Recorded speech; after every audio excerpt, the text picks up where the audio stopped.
देश भर के अलग अलग हिस्सों में भारी बारिश हो रही है। बाढ़ से हाहाकार मचा है कई जगह। जम्मू कश्मीर के सोनमर्ग में भी आसमान से आफत बरसी। जोजिला पास के नजदीक मूसलाधार बारिश से पहाड़ का एक बड़ा हिस्सा खिसक गया।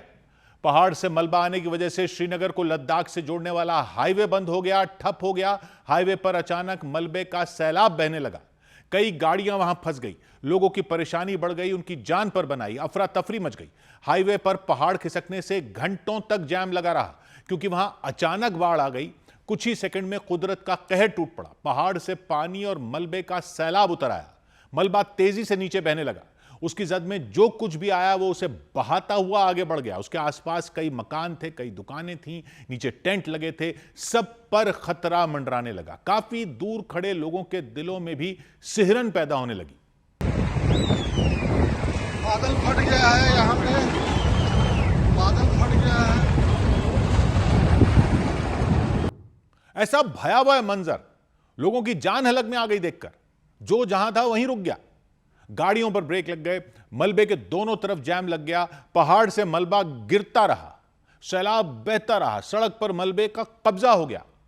गनीमत यह रही कि हादसे में किसी को कोई नुकसान नहीं हुआ, लेकिन वहां मलबे का ढेर लग गया। रास्ता ही बंद हो गया, कीचड़ फैल गया, उसे पार करना मुश्किल हो गया।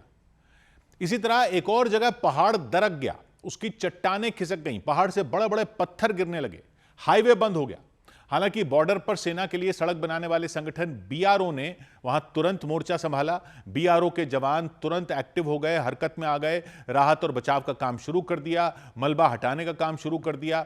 उनकी टीम बड़ी बड़ी मशीनों से मलबा हटाने में जुट गई, पत्थर हटाने में जुट गई, सड़क साफ करने में जुट गई। बीआरओ की टीम ने महज 5 घंटे में सड़क से मलबा हटा दिया, सड़क साफ करवा दी। लोगों की मुश्किलें कम हो गई। और जम्मू कश्मीर के भद्रवाह में बादल फटा तो कोहराम मच गया। बादल फटने के बाद वहां अचानक फिर बाढ़ आ गई। मूसलाधार बारिश हुई, आसमान से पानी आफत बनकर बरसा। कुदरत ने ऐसा कहर बरपाया कि कुछ ही घंटों में कई इलाके बाढ़ से बेहाल हो गए, बाढ़ की चपेट में आ गए। भारी तबाही मच गई। पानी का बहाव इतना तेज था कि उसमें सड़क पर खड़ी मोटरसाइकिलें बह गईं। लोगों के लिए मुसीबत खड़ी हो गई, उनकी जान आफत में आ गई। बादल फटने के बाद अचानक आई बाढ़ ने उन्हें संभलने का मौका तक नहीं दिया। लगातार बारिश होती रही। सड़कों पर सैलाब बहने लगा, गलियों में सैलाब बहने लगा। सैलाब का एक रौद्र रूप दिखाई दिया। पानी की तेज धार को देखकर लोग खौफ से भर गए, दहशत से भर गए। तभी एक मोटरसाइकिल तेज बहाव में फंस गई और वो सड़क पर पलट गई। हालांकि वहां खड़े लोगों ने उसे बहने से बचा लिया।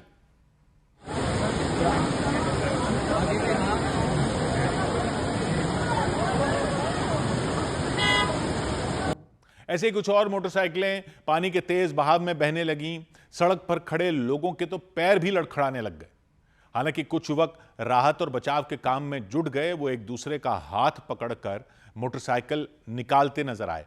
अचानक आई बाढ़ ने लोगों की मुसीबतें बढ़ा दी। वहां बाजारों में पानी भर गया, मकानों में पानी भर गया, दुकानों में पानी भर गया। कई लोग तो दुकानों में फंस गए और पानी घंटों के बाद भी लोगों की मुश्किलें, पानी बरसने के जो घट गया उसके बाद, उसके घटने के बाद भी लोगों की मुश्किलें कम नहीं हुई। उनके घरों में मलबा इकट्ठा हो गया, कीचड़ फैल गया, सड़कों पर भी कई फीट पानी इकट्ठा हो गया, नाले बंद हो गए, गाड़ियों की रफ्तार थम गई।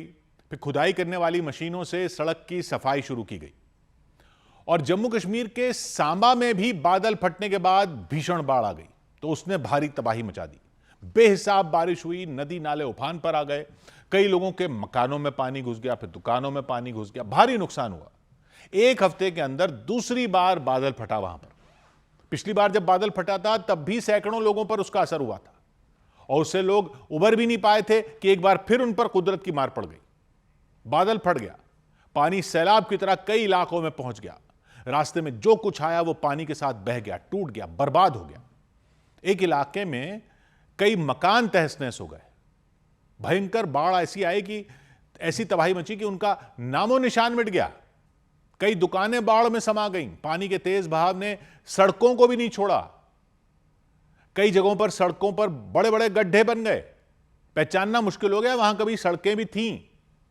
कुछ इलाकों में पानी के साथ मलबा भी आया, उसने लोगों की परेशानी और बढ़ा दी। चारों तरफ सिर्फ पानी ही पानी दिखा। उसके तेज बहाव ने लोगों को इतना डरा दिया कि वो सब कुछ छोड़कर दूसरी जगहों पर चले गए। बाढ़ की वजह से पूरे इलाके का संपर्क टूट गया। उधर उत्तर प्रदेश के आगरा में बारिश हुई तो सड़क धंसने से बड़ा गड्ढा बन गया।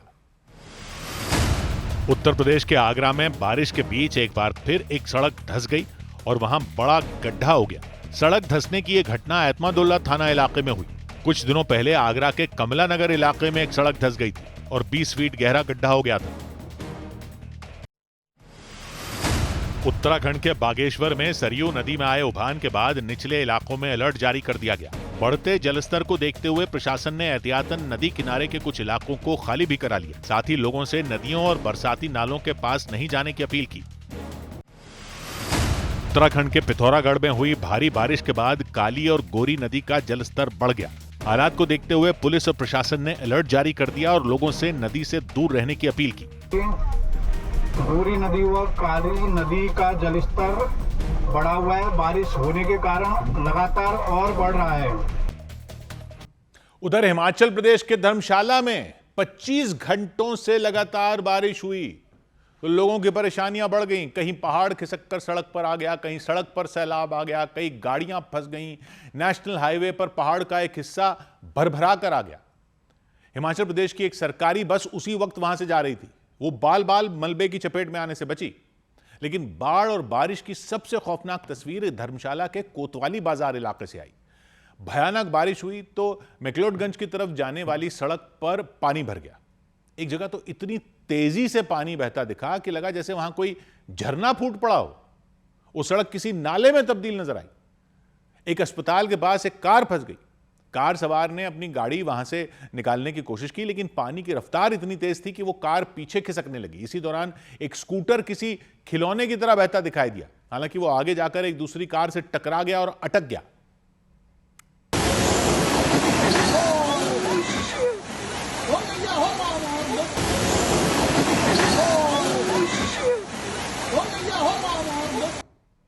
शिमला और धर्मशाला के बीच बने नेशनल हाईवे पर भारी बारिश हुई तो हालात बिगड़ गए। पहाड़ से हजारों टन मलबा आ गया। पहाड़ खिसकने की घटना भराड़ी घाट के पास हुई। यात्रियों से भरी हिमाचल प्रदेश की एक रोडवेज बस वहां से जा रही थी। गनीमत यह रही कि बस के ड्राइवर ने समय रहते बस को रोक दिया।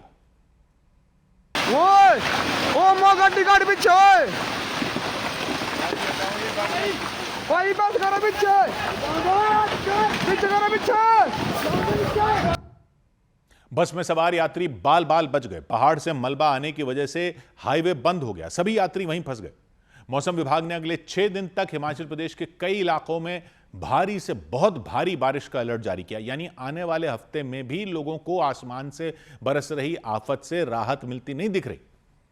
इधर झारखंड के चाईबासा में भारी बारिश हुई तो कई इलाके तालाब बन गए। झारखंड के चाईबासा में लगातार हो रही भारी बारिश की वजह से कई इलाके डूब गए। बारिश की वजह से वहां नहर का पानी रिहायशी इलाकों में घुस गया। कई मकानों के अंदर घुटनों के ऊपर तक पानी भर गया, जिससे वहां के हालात बिगड़ गए। उत्तराखंड के देवप्रयाग के पास बीजेपी सांसद अनिल बलूनी की कार पर एक बड़ा पत्थर गिर गया। हादसे में वो बाल बाल बच गए। घटना तब हुई जब वो टनल हादसे में प्रभावित लोगों से मिलने चमोली जा रहे थे। घटना के बाद वो दूसरी गाड़ी से चमोली के लिए रवाना हुए। उधर उत्तराखंड के पिथौरागढ़ में बादल फटा तो हालात बिगड़ गए। हालात पटरी से उतर गए। भारी तबाही हो गई। पहाड़ी से मलबा और पानी बहकर सड़क पर आ गया। रास्ता बंद हो गया। कुदरत ने कहर बरपाया तो मुनस्यारी को दूसरे इलाकों से जोड़ने वाली सड़क पूरी तरह बंद हो गई। प्रशासन ने अलर्ट जारी कर दिया। लोगों को उफनते नालों से दूर रहने की सलाह दी, क्योंकि लगातार मूसलाधार बारिश हुई तो छोटे छोटे नालों ने रौद्र रूप ले लिया। वो किसी उफनती की नदी की तरह दिखाई दिए। छोटे छोटे नाले, मुनस्यारी का झकेला नाला तो बारिश के बाद विकराल रूप में दिखाई दिया। उसमें एक ही बार में इतना पानी आ गया, लगा सब कुछ बहा ले जाएगा। हमेशा शांत दिखता है वो नाला, उसने रास्ता ही बदल लिया। लोग घबरा गए। भागो भागो भागो, अरे भागो भागो। प्रशासन ने बताया बादल फट जाने की वजह से नाले में पानी का स्तर तेजी से बढ़ गया। पहाड़ी से टूटकर मलबा और पत्थर के टुकड़े आ गए। पानी की रफ्तार इतनी तेज थी, सब कुछ तोड़ते हुए नाला सड़क पर आ गया। को हटो, पीछे को, पीछे पीछे पीछे पीछे पीछे पीछे ए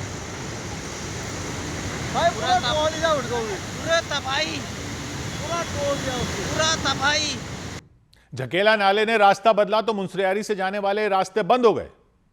रास्तों पर बड़े बड़े पत्थर आ गए, कीचड़ और मिट्टी आ गई। 2009 में झकेला नाले में इसी तरह का उफान आया था। उसमें 44 लोगों की मलबे में दबकर मौत हो गई थी। उधर उत्तराखंड के चमोली में जो सुरंग धसी थी उसमें 7 मजदूरों की मौत हो गई। 12 घायल मजदूरों को सुरक्षित निकाल लिया गया, उन्हें अस्पताल में भर्ती करवाया गया। राहत और बचाव की टीम ने जानकारी दी कि 22 मजदूर सुरंग में फंसे थे। बचे हुए 3 मजदूरों को निकालने के लिए राहत और बचाव का काम फिर तेज कर दिया गया। पूरी ताकत लगा दी गई, जो 3 बच गए अंदर। हादसा चमोली के पीपल कोटी में हुआ।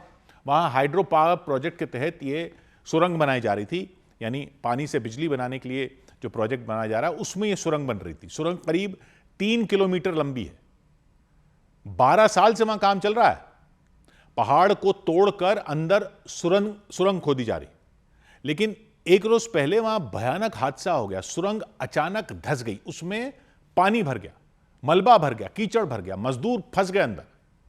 प्रशासन के मुताबिक जिस वक्त सुरंग धंसी उसके अंदर 22 मजदूर काम कर रहे थे, मशीनों के साथ थे, खुदाई कर रहे थे, सुरंग को खोदकर अंदर ही अंदर आगे बढ़ रहे थे। हादसे में सुरक्षित बचे मजदूरों ने बताया कि अचानक सुरंग की छत एक जगह धंस गई, नीचे बैठ गई। कंक्रीट से बना मोटा स्लैब टूट गया छत का। छत के टूटते ही हजारों टन मलबा सुरंग में आ गया, लाखों लीटर पानी आ गया, सैकड़ों टन कीचड़ अंदर आ गया। जोरदार आवाज हुई। मजदूरों ने बताया ऐसा लगा जैसे वहां कोई बांध फट गया हो। किसी को संभलने का मौका नहीं मिला। पानी और कीचड़ के साथ कुछ मजदूर सुरंग से बाहर जाने वाले रास्ते की तरफ चले गए, जबकि कई मजदूर सुरंग के उस हिस्से में फंस गए जहां खुदाई चल रही थी। तेज से पानी हवा आया, उसके बाद हम लोग पूरा इधर बाहर फेंक दिया। उसके बाद थोड़ा पानी सोलो हो गया, उसके बाद हम लोग धीरे धीरे करके निकल गए। सुरंग के धंसते ही अफरा तफरी मच गई, चीख पुकार मच गई। अंदर फंसे मजदूरों को बचाने के लिए राहत और बचाव का काम शुरू किया गया। एनडीआरएफ के जवानों को बुला लिया गया, एसडीआरएफ के जवानों को बुला लिया गया, आईटीबीपी के जवानों को बुला लिया गया, सेना की एक टुकड़ी बुला ली गई, पुलिस प्रशासन के बड़े बड़े अफसर पहुंच गए। लेकिन सुरंग धंसने से उसमें आया पानी और मलबा राहत और बचाव टीम के लिए चुनौती बन गया। सुरंग के अंदर खाली ड्रम की एक नाव बनाकर राहत और बचाव टीम के लोग जाते हुए दिखाई दिए, क्योंकि वहां उनकी गर्दन तक पानी भर गया था। वहां पर पानी का मात्रा इतनी ज्यादा थी कि हमें ऑपरेशन करने में काफी दिक्कतों का सामना करना पड़ा था, और साइडों से भी पानी आ रहा था और तकरीबन चेस्ट लेवल से ऊपर पानी था। राहत और बचाव की टीम ने सुरंग के अंदर से घायलों को निकाला, एम्बुलेंस के जरिए उन्हें अस्पताल भेजा। उत्तराखंड के मुख्यमंत्री पुष्कर सिंह धामी भी पीपल कोटी पहुंच गए, टनल के अंदर गए, राहत और बचाव के काम का उन्होंने जायजा लिया, एनडीएफ के अधिकारियों से बात की, डीएम और दूसरे अफसरों को निर्देश दिए। इनके लिए सभी प्रकार की एजेंसियां यहाँ पर हैं। एनडीआरएफ भी है, एसडीआरएफ भी है, आईटीबीपी के लोग भी हैं। उत्तराखंड के जो हमारा आपदा प्रबंधन डिपार्टमेंट है वो सारा का सारा यहाँ पर काम कर रहा है। पीपल कोटी के बाद मुख्यमंत्री गोपेश्वर के जिला अस्पताल पहुंचे। वहां घायल मजदूरों से मुलाकात की, उनका हालचाल जाना। मुख्यमंत्री ने हादसे की जांच के आदेश दिए, लापरवाही पाए जाने पर सख्त कार्रवाई करने का भरोसा दिया। प्रशासन ने हादसे में जान गंवाने वालों के परिजनों को 4-4 लाख रुपए की मदद देने का फिर ऐलान किया। उत्तराखंड के ऋषिकेश से करीब 250 किलोमीटर दूर चमोली के पीपल कोटी गांव में करीब 3 किलोमीटर लंबी सुरंग बनाई जा रही है। अलकनंदा नदी पर बांध बनाकर पानी को सुरंग के रास्ते निकालते हुए फिर से अलकनंदा नदी में छोड़ने की परियोजना है। हाइड्रो पावर प्रोजेक्ट है। सुरंगों से पानी को निकालकर टरबाइन के जरिए बिजली बनाने की प्लानिंग है। 12 साल से वहां काम चल रहा था, लेकिन पहाड़ खिसकने की वजह से सुरंग धंस गई और यह हादसा हो गया। उधर सुप्रीम कोर्ट ने राहुल गांधी को सावरकर पर की गई टिप्पणी के मामले में राहत दे दी। सुप्रीम कोर्ट ने सावरकर के खिलाफ अपमानजनक टिप्पणी करने के मामले में राहुल गांधी के खिलाफ जारी समन्स को रद्द कर दिया। इस मामले में लखनऊ की एक अदालत ने राहुल गांधी के खिलाफ समन्स जारी किए थे, जिन्हें सुप्रीम कोर्ट में चुनौती दी गई थी। बेंगलुरु में कर्नाटक विधानसभा के परिसर में बीजेपी के विधायकों ने राज्य सरकार के खिलाफ प्रदर्शन किया। उन लोगों ने विधानसभा स्पीकर के चुनाव की प्रक्रिया पर सवाल खड़े किए और डीके शिव कुमार की सरकार पर सदन में तानाशाही रवैया अपनाने का आरोप लगाया। लखनऊ में एक सरकारी स्कूल में टीचरों की कमी से नाराज छात्र धरने पर बैठ गए और सड़क पर नारेबाजी शुरू कर दी। धरने की वजह से यूपी की समाज कल्याण मंत्री असीम अरुण की गाड़ी जाम में फंस गई। इसके बाद असीम अरुण ने छात्रों के बीच जाकर उनकी समस्याएं सुनी और इस मामले को लेकर अधिकारियों से बात की। अगले साल से शुरू होने वाले जनगणना के दूसरे चरण में लोगों से उनकी जातियां भी पूछी जाएंगी। केंद्र सरकार ने जनगणना के दौरान पूछे जाने वाले 40 सवालों की लिस्ट जारी कर दी। इस लिस्ट में जाति से जुड़ा सवाल भी शामिल किया गया। इसके अलावा कोविड वैक्सीनेशन और डिजिटल साक्षरता की जानकारी भी मांगी जाएगी।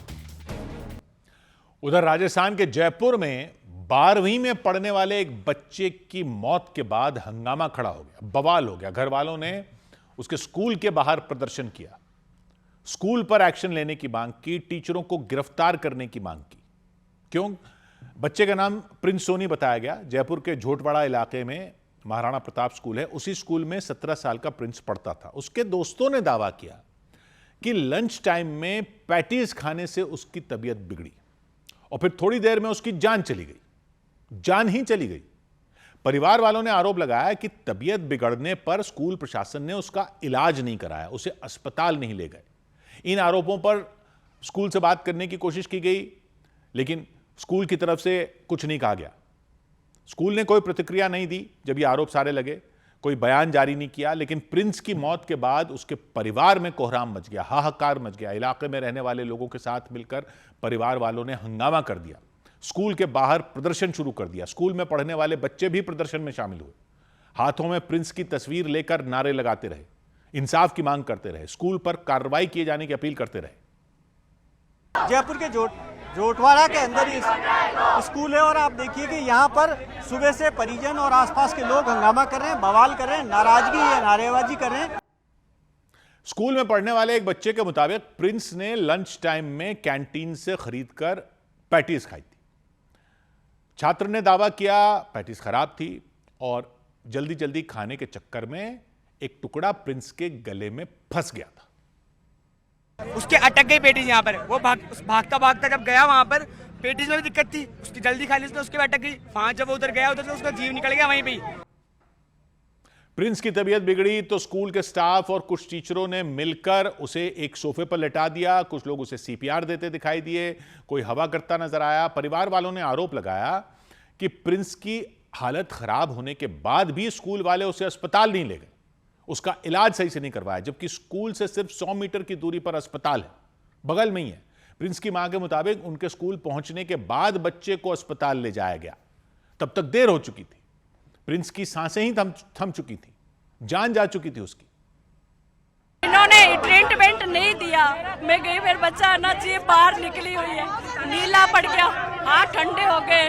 मेरा बच्चा तो मुझे लग ही नहीं रहा था। मैंने कहा तुमने इलाज क्यों नहीं शुरू किया, मैं आ रही थी ना।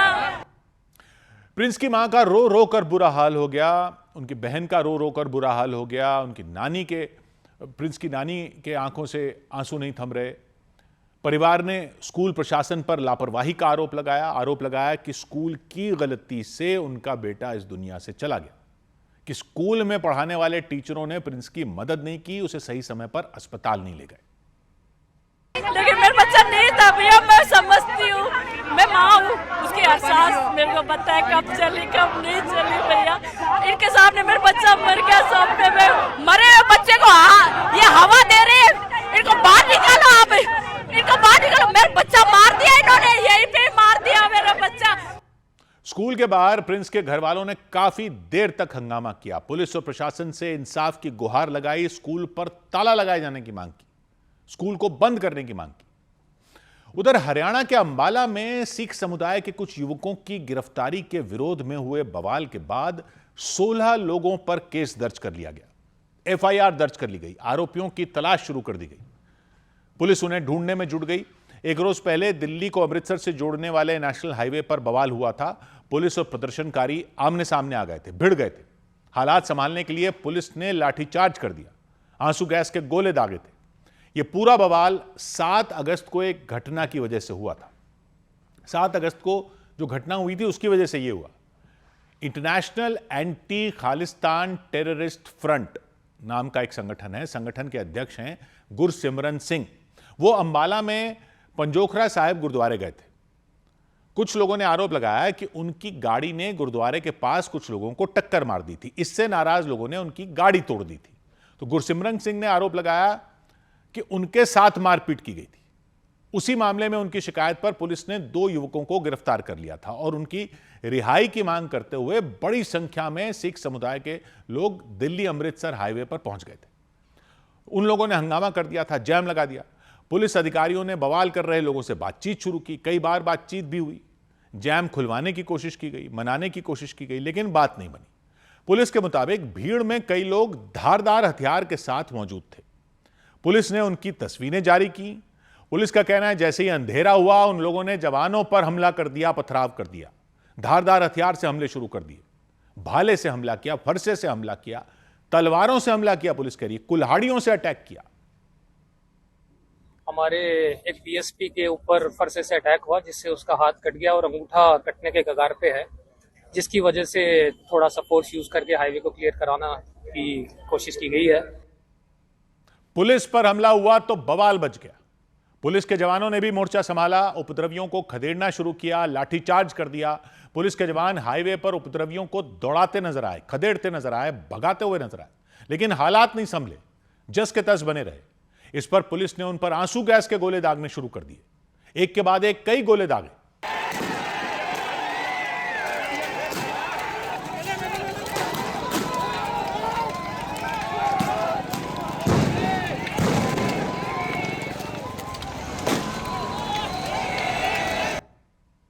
पूरा इलाका धुआं धुआं हो गया। पुलिस के एक्शन से अफरा तफरी मच गई, भगदड़ मच गई। बवाल कर रहे लोग भाग खड़े हुए। दूसरी तरफ पुलिस उन पर लगातार आंसू गैस के गोले दागती रही। मशीन की मदद से आंसू गैस के गोले छोड़े गए। चलो चलो।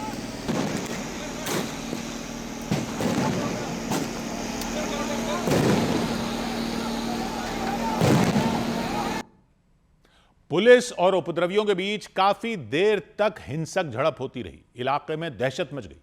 हाईवे पर कई किलोमीटर का जैम लगा रहा। पुलिस ने दावा किया उपद्रवियों ने हालात बिगाड़ने के लिए बड़ी प्लानिंग की थी। इन्होंने सबसे बड़ी शरारत ये करना स्टार्ट की थी, गैस टैंकर जो जाम में फंस गया था तो उसके ड्राइवर से चाबी छीन के और इसके साथ इनका शरारत करने का इरादा बार बार दिख रहा था। हमने इनको बहुत बार आग्रह किया कि इस गैस टैंकर को यहाँ से निकालने दिया जाए ताकि कोई हादसा ना हो जाए। पुलिस के मुताबिक उपद्रवियों ने कुछ ट्रकों की चाबियां भी उनके ड्राइवरों से छीन ली थी ताकि जैम ना खुले।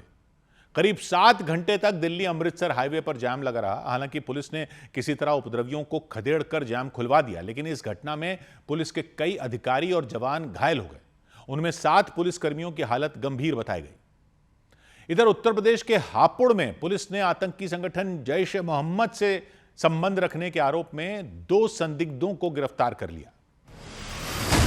उत्तर प्रदेश के हापुड़ में यूपी एटीएस की टीम ने छापेमारी कर 2 संदिग्ध युवकों को गिरफ्तार करने का दावा किया। एटीएस के सूत्रों के मुताबिक दोनों युवक पाकिस्तान में आतंकी संगठन जैश ए मोहम्मद के संपर्क में थे। आरोप लगा कि वो युवाओं को गुमराह करके आतंकी बनाने और उन्हें आतंकी संगठन से जोड़ने में जुटे थे। हरियाणा के अंबाला में प्रदर्शनकारियों और पुलिस के बीच हुई झड़प के बाद कई जगहों को बम से उड़ाने की धमकी मिलने पर हड़कंप मच गया। ईमेल के जरिए स्कूल, कोर्ट, पुलिस थानों और ट्रेनों को निशाना बनाए जाने की धमकी दी गई। इसके बाद पुलिस और सुरक्षा एजेंसियां जांच में जुट गईं। इधर उत्तर प्रदेश के कानपुर में एक ऐसी घटना हुई जिसे देखकर लोगों का कलेजा मुंह को आ गया। वहां के कल्याणपुर थाना इलाके में एक कार ने 12 साल के एक बच्चे को कुचल दिया, रौंद दिया। कार बच्चे के ऊपर से निकल गई। बच्चे के परिवार ने आरोप लगाया कार चला रहे व्यक्ति ने बच्चे को अस्पताल पहुंचाने के बजाय उसे सड़क के किनारे फेंक दिया और फरार हो गया। बच्चा घर के बाहर साइकिल चला रहा था। साइकिल चलाते हुए वो गली के आखिरी छोर पर पहुंचा। तभी उस गली में एक कार मुड़ी। कार को सामने से आता देख उस बच्चे ने अपनी साइकिल रोक दी। कार के ठीक सामने बच्चे को यह लगा कार चला रहे व्यक्ति भी अपनी कार रोक देंगे। कार की रफ्तार भी तेज नहीं थी, लेकिन इसके बाद भी ड्राइवर ने कार नहीं रोकी, उसने बच्चे के ऊपर कार चढ़ा दी। कार की टक्कर से बच्चा जमीन पर गिर गया। कार के आगे का पहिया बच्चे के सीने के ऊपर से निकल गया, लेकिन साइकिल फंस जाने की वजह से पिछला पहिया बच्चे के ऊपर आने से बच गया। कार के पिछले पहिए में साइकिल फंसी रही और वो बच्चा साइकिल के साथ सड़क पर करीब 10 मीटर तक घिसटता चला गया, सड़क पर रगड़ खाता चला गया। बच्चे के रोने और चिल्लाने की आवाज सुनकर आसपास के मकानों से लोग बाहर आ गए। थोड़ी देर बाद कार का ड्राइवर घायल बच्चे को वहां से ले जाता नजर आया। वो बच्चा लंगड़ाता हुआ उनके साथ चलता रहा। बाद में उस व्यक्ति ने बच्चे को सड़क के किनारे फेंक दिया। बाद में बच्चे को अस्पताल में भर्ती कराया गया, जहां उसकी हालत गंभीर बताई गई। इधर पाकिस्तान के लाहौर में स्वतंत्रता दिवस समारोह में केक लूटने की होड़ मच गई। 14 अगस्त को पाकिस्तान के स्वतंत्रता दिवस के जश्न के दौरान लाहौर में केक लूटने के लिए होड़ मच गई। पाकिस्तान के स्वतंत्रता दिवस पर एक बड़ा केक काटा गया, लेकिन केक कटते ही वहां मौजूद भीड़ बेकाबू हो गई और लोग केक लेने के लिए एक दूसरे पर टूट पड़े। पाकिस्तान के एबटाबाद में पूर्व प्रधानमंत्री इमरान खान की पार्टी के कार्यकर्ताओं ने प्रदर्शन किया। उन लोगों ने इमरान खान के समर्थन में नारे लगाए और पाकिस्तान की सरकार से उन्हें जेल से रिहा करने की मांग की। सूत्रों के मुताबिक ईरान के राष्ट्रपति मसूद पेजेश्कियान ब्रिक्स सम्मेलन में शामिल होने के लिए भारत आ सकते हैं। दिल्ली में 12 सितंबर और 13 सितंबर को इसका आयोजन किया जाएगा, जिसमें ब्रिक्स देशों के प्रतिनिधि शामिल होंगे। उधर पाकिस्तान की आजादी के दिन ही बलूचिस्तान में बीएलए यानी बलोच लिबरेशन आर्मी ने पाकिस्तानी फौज के 7 जवानों को ढेर करने का दावा किया। बीएलए ने इस हमले का एक वीडियो भी जारी किया और दावा किया कि उसके लड़ाकों ने क्वेटा के पास पाकिस्तानी सेना की फ्रंटियर कोर की एक चेक पोस्ट को निशाना बनाया, हमला किया, गोलीबारी की। पाकिस्तानी सेना के 7 जवानों को मौत के घाट उतारने का दावा किया गया। हालांकि बीएलए के इस दावे पर पाकिस्तान ने कोई प्रतिक्रिया नहीं दी, लेकिन बीएलए ने दावा किया कि जब उसके लड़ाकों ने हमला किया तो पाकिस्तानी फौज की तरफ से भी गोलीबारी की गई थी, पलटवार किया गया, लेकिन घात लगाकर बीएलए लड़ाकों ने पाकिस्तानी फौज के 7 जवानों को गोली मार दी। बीएलए ने दावा किया गोलीबारी में पाकिस्तानी सेना के 4 जवान घायल भी हुए। बीएलए ने जो वीडियो जारी किया उसमें बीएलए के लड़ाके एक पहाड़ी पर घात लगाए दिखाई दिए। वो नीचे की तरफ बने पाकिस्तानी सेना की चेकपोस्ट पर निशाना साधकर गोली चलाते हुए नजर आए। बीएलए ने इस हमले के लिए पाकिस्तान की आजादी वाले दिन को चुना, यानी हमला उस दिन हुआ जिस दिन पाकिस्तान आजादी के जश्न में डूबा था। बीएलए ने यह भी कबूल किया कि पाकिस्तानी सेना की जवाबी फायरिंग में उसके भी 2 लड़ाके मारे गए। बीएलए ने पहले ही 14 अगस्त को आजादी का जश्न मनाने तक से इनकार कर दिया था। उसने यह दावा किया कि 14 अगस्त को पाकिस्तान को आजादी मिली थी, बलूचिस्तान को नहीं। बलूचिस्तान पाकिस्तान का एक प्रांत है, उसका एक हिस्सा है। बलोच नेता मीर यार बलोच ने सोशल मीडिया पर एक वीडियो डाला जिसमें कुछ महिलाएं पाकिस्तान का झंडा जलाती दिखी। मीर यार बलोच ने अपनी पोस्ट में उन महिलाओं की तारीफ की। उधर सौभाग्य की एक बात यह कि देश के बंटवारे पर विभाजन विभीषिका दिवस तो मनाया जा रहा है, लेकिन वो विभीषिका क्या थी वो तो वही जान सकता है ना जिस पर बीती। देश बंट गया, इसका दुख तो देश ने मनाया, लेकिन यह कितनों को याद है कि वो भी लोग हैं जिनका घर छूट गया था। घर छूटना जमीन छूटना नहीं होता। पंजाब और बंगाल में कैसा कत्लेआम हुआ था यह तो शायद आपने फिल्मों में देख लिया होगा, कहानियों में पढ़ लिया होगा। और यह विभाजन विभीषिका की बात भी पंजाब और बंगाल को लेकर ही ज्यादातर लोग करते हैं। आज बलूचिस्तान की बात हो रही है, बलूचिस्तान में विद्रोह की बात हो रही है। आज आप बलूचिस्तान की आजादी की मांग वाली खबरों को देखते हो, लेकिन कितने लोगों को ख्याल भी आता है कि बलूचिस्तान से भी तो हिंदू आए होंगे 1947 में। आज आप सिंध की जनता पर पाकिस्तान के पंजाब के जुल्म की खबरें तो देखते हो, लेकिन ख्याल आता है कभी कि वहां से भी तो हिंदू 1947 में यहां आ गए थे। खैबर पख्तूनख्वा में पाकिस्तान के खिलाफ उठ रही आवाजों की खबरें देखते हो, लेकिन कभी सोचा कि वहां के हिंदू कहां गए थे 1947 में? खैबर पख्तूनख्वा को तब NWFP कहते थे, north west frontier province. Short में सब उसको फ्रंटियर बोलते थे। फ्रंटियर मेल ट्रेन का नाम सुना आपने? मुंबई से अमृतसर तक चलती है, ये जानते हो शायद आप। अब वैसे नाम उसका गोल्डन टेंपल मेल कर दिया है, कुछ टाइम पहले तक फ्रंटियर मेल ही नाम था।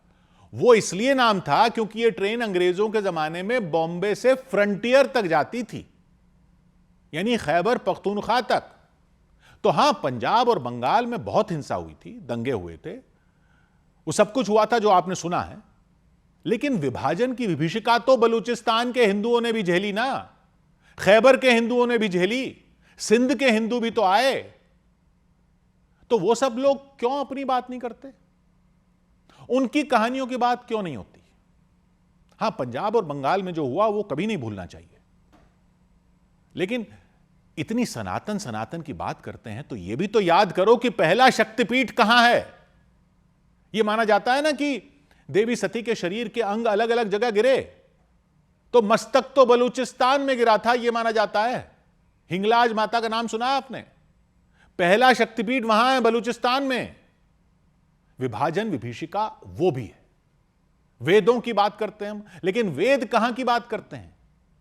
वेदों की हम बात करते हैं, वेद कहां की बात करते हैं ये भूल जाते हैं। वेद कहां रचे गए थे? गंगा, यमुना, गोदावरी, कृष्णा, कावेरी नहीं है वेदों में। वेद रचे गए थे सिंधु नदी के किनारे, यानी सिंध में। विभाजन विभीषिका वो भी है। और इतना जय श्री राम बोलते हैं और भगवान राम के वंशजों की बात करते हैं, तो राम के वंशज तो लव कुश थे ना, यही कहती है ना रामायण। माना यह जाता है लाहौर लव के नाम पर है, कसूर कुश के नाम पर है। तो अयोध्या याद है और लाहौर और कसूर भूल गए। यह नहीं है विभाजन विभीषिका। पंजाब और बंगाल के विभाजन की हिंसा मत भूलिए, लेकिन उनको भी याद रखिए जो खैबर में अपना घर छोड़कर आए, जो बलूचिस्तान में अपना घर छोड़कर आए, जो सिंध में अपना घर छोड़कर आए, जिन्होंने कभी कोई मांग नहीं की इस देश से, यह भी मांग नहीं की कि उनको याद रखा जाए। पंजाब में तो पश्चिम में मुसलमान ज्यादा थे, पूर्व में सिख और हिंदू ज्यादा थे, तो उसको बांट दिया, उधर का पाकिस्तान को दे दिया। बंगाल में पूर्व में मुसलमान ज्यादा थे, पश्चिम बंगाल में हिंदू ज्यादा थे, तो उसको बांट दिया, उधर का पाकिस्तान को दे दिया।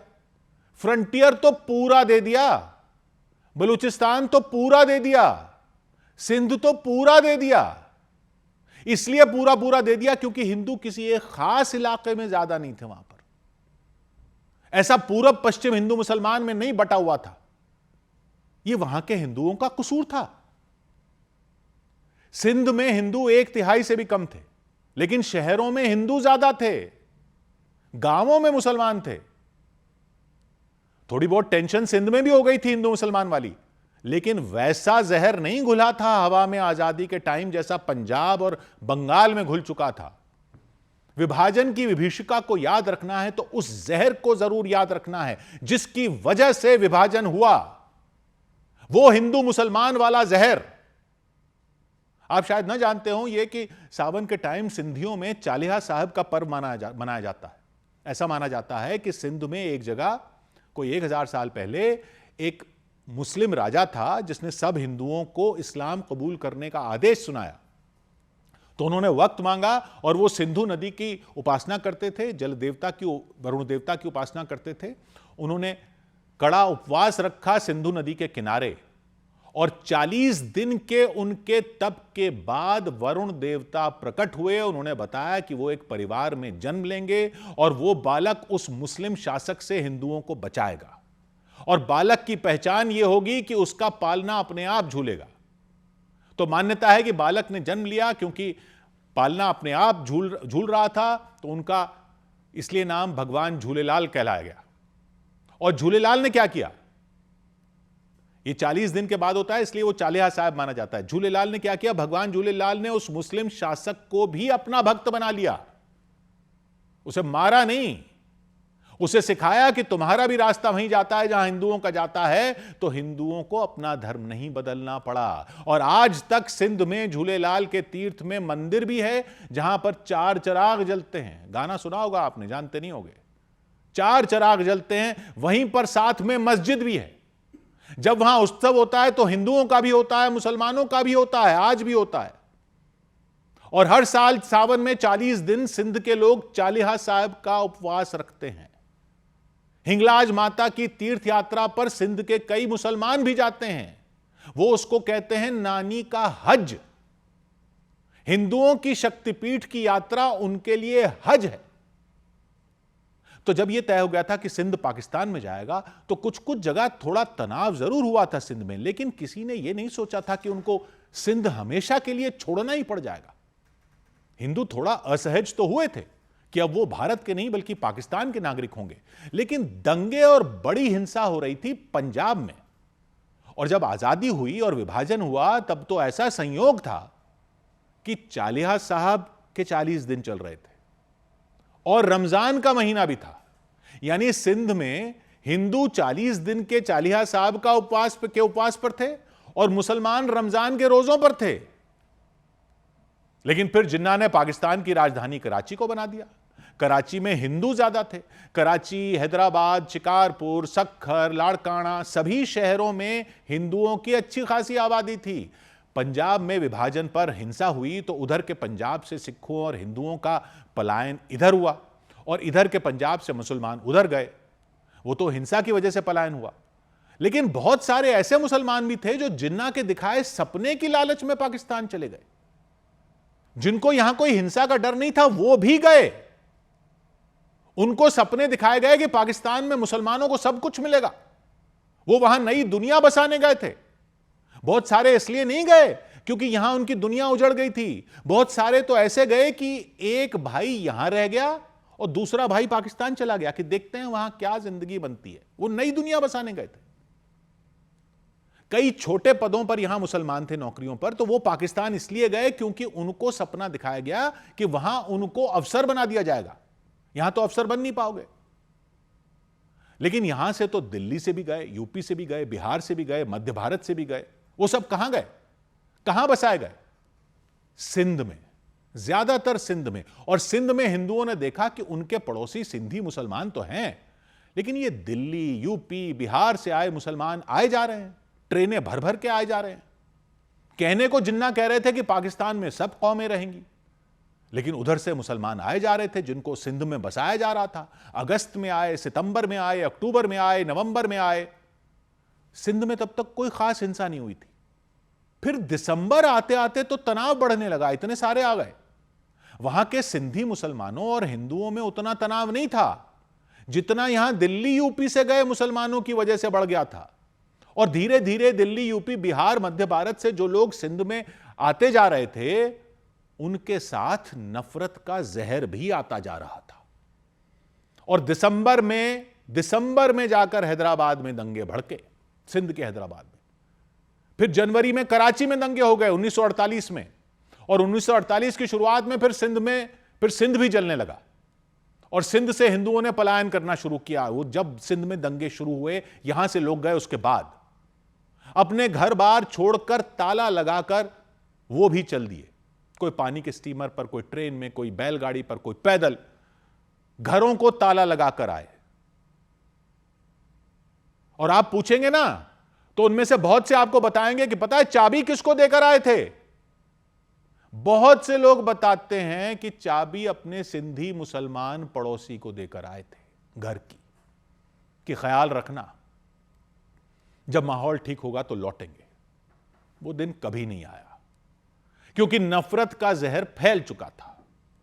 क्योंकि उनके सिंधी मुसलमान पड़ोसियों ने तो चाबी रखी थी मकान की, लेकिन जिन्ना के पाकिस्तान ने वो मकान दिल्ली, यूपी से आए मुसलमानों को दे दिए। विभाजन की विभीषिका तो यह है। विभीषिका तो यह है कि कराची में, हैदराबाद में, उस पूरे सिंध में जहां की पहचान सिंधी भाषा से थी, वहां जिन्ना के पाकिस्तान ने उर्दू थोप दी। और आज कराची में, हैदराबाद में सब उर्दू बोलने वाले हो गए। जो सिंधी हिंदू इधर जो भारत बना उसमें आए, वो हिंदी बोलने वाले हो गए और यहां की भीड़ में गुम हो गए। सिंधी हिंदू हिंदी बोलने वाले हो गए, यहां की भीड़ में गुम हो गए। सिंधी मुसलमान उधर रह गए, उनको उर्दू बोलने वाला बना दिया, वो उधर की भीड़ में गुम हो गए। पंजाब भारत में तो आधा है, बंगाल भारत में तो आधा है, आधा तो है। खैबर के हिंदुओं का खैबर नहीं है, बलूचिस्तान के हिंदुओं का बलूचिस्तान नहीं है, सिंध के हिंदुओं का सिंध नहीं है इधर। उस नफरत के जहर ने एक पूरी संस्कृति को मिटाने पर वार चला था। लव और कुश के वंशज माने जाने वालों को माने जाने वाले वो लोग यहीं आपके बीच में हैं और आप शायद पहचानते भी नहीं उनको। यह है विभाजन विभीषिका।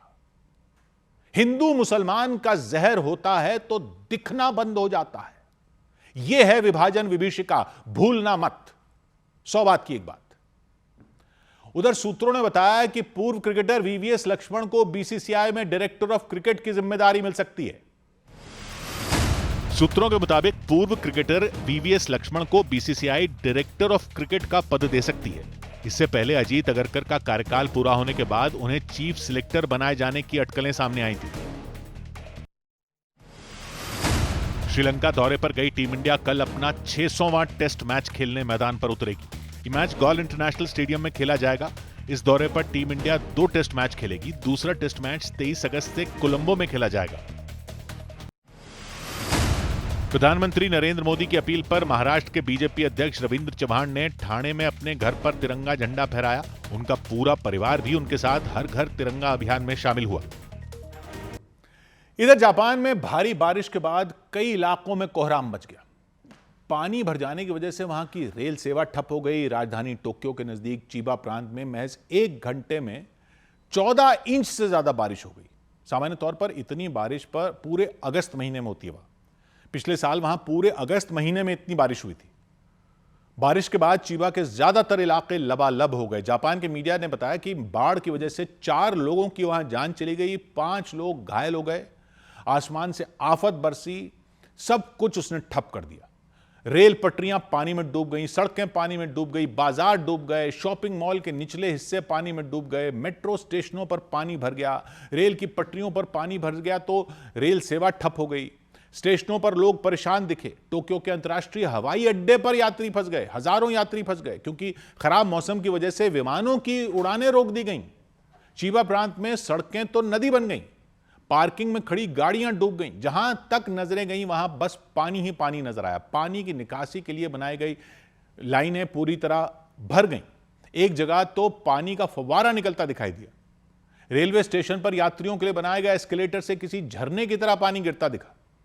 जापान के मीडिया के मुताबिक चीबा प्रांत में बाढ़ प्रभावित इलाकों से 4 लाख से ज्यादा लोगों को घर छोड़कर दूसरी जगहों पर जाने का आदेश